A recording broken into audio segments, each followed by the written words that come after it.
Shalom saudara, sebagai orang yang telah lahir baru dan bahkan telah menerima baptisan Roh Kudus, pernahkah saudara tiba-tiba ada keinginan untuk berbuat sesuatu yang bertentangan dengan kebenaran firman Tuhan?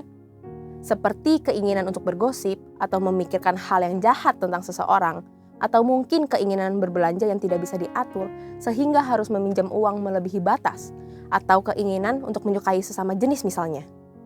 Apakah keinginan kita ini adalah hal yang lumrah? Bagaimana caranya kita membedakan keinginan kita dengan keinginan ilahi? Pada Voice of Pentecost kali ini, kita akan membahas mengenai keinginan ilahi versus keinginan duniawi. Menurut Baker's Evangelical Dictionary of Biblical Theology, kata keinginan desires di dalam Alkitab mencakup kehendak manusia, emosinya, dan hasrat.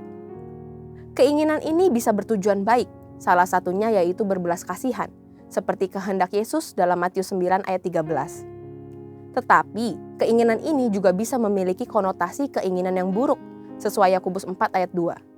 Dari sini kita bisa memahami bahwa keinginan itu sendiri bisa menjadi salah dan benar tergantung dari tujuan keinginan tersebut dan isi dari keinginan itu. Memang kita sudah diselamatkan Tuhan, dan darah Yesus telah menguduskan kita sekali untuk selamanya. Tetapi manusia lama kita inilah yang terkadang masih memunculkan taringnya dalam bentuk keinginan atau hawa nafsu. Bahkan karena terlalu sering muncul keinginan dan hawa nafsu itu, sampai-sampai kita lupa bahwa ada aspek lain yang harus kita perhatikan lebih lagi, yaitu hidup bagi Kristus. Seharusnya yang menjadi fokus kita adalah berjalan mengikuti keinginan Roh Kudus, bukan keinginan daging kita. Semakin kita bisa berjalan mengikuti keinginan Roh Kudus, maka pelan-pelan hawa nafsu, keinginan daging itu akan meredup dan mati dengan sendirinya. Keinginan Roh Kudus yang seperti apa yang kita ikuti? Dalam 1 Tesalonika 4 ayat 7-8 dikatakan, Allah memanggil kita bukan untuk melakukan apa yang cemar, melainkan apa yang kudus.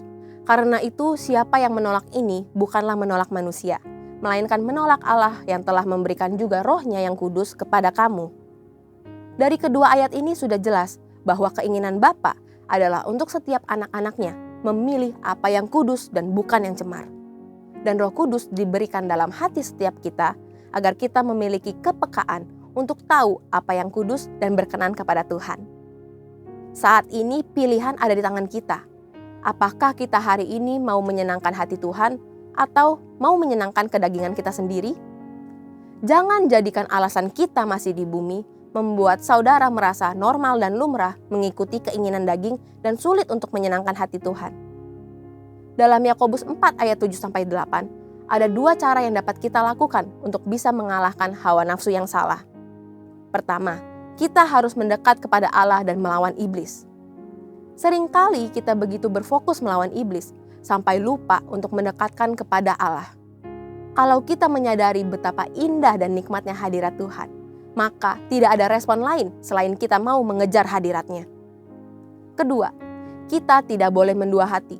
Satu sisi ingin hidup secara duniawi, dan sisi lain ingin hidup kudus. Kalau kita meremehkan kekudusan Tuhan dan bermain-main dengan dosa, maka hati dan pikiran kita tidak bisa merasakan damai yang sesungguhnya. Jadi saudara, keinginan yang duniawi ini bisa saja sekali-kali muncul dalam hati kita. Tetapi kita memiliki pilihan untuk tidak mengikuti keinginan duniawi itu dan menjadi dosa. Ayo kita berserah kepada kuasa Roh Kudus supaya kita bisa dimampukan untuk bisa hidup mengikuti keinginan Tuhan. Saudara, untuk penjelasan lebih lengkap dari tim teologi kami, silakan buka link yang ada di atas atau scan QR Code yang tersedia. Tuhan Yesus memberkati.